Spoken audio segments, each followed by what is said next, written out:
Hi traders, today I will give you best stocks to rise in new government. If you want to select a good stock, compulsory we need to check business fundamentals and company valuations.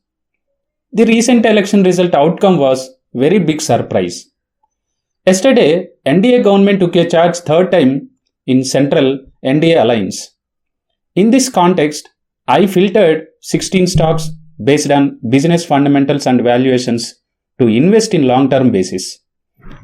First, Dabur India having high rural presence in various products presence in the FMCG market. If better crop harvest and normal monsoon in rural areas can increase consumption growth and high volume of FMCG business. Second, data patterns is having strong growing opportunities in defense market. Company robust execution of orders and mixed product portfolio will be the driving factors in scale up of business. Company more than 1200 crores order inflows can increase revenue growth in FY 24 to 25.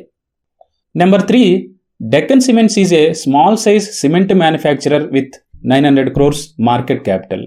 Now, it is planning to double its capacity over the next 2 years due to strong demand and declining power and fuel costs right now. Still, company is in underperformance and reasonable valuations. Number 4, Heritage Foods strongly present in Andhra Pradesh, owned by present winning regional party TDP's N. Chandrababu Naidu. Company reduced its milk procurement prices and increased value-added products to help in improving margins and profitability. Heritage is expanding milk procurement and chilling capacities in this FY24 by putting target margins 6 to 7%. Then, number 5, Kaynes Technologies. It is electronic manufacturing service company which is active in industrials, automotives, railways and medical platforms. And also setting up HDI PCB and semiconductor testing and packing facilities. It will propel the company revenue in different product portfolio.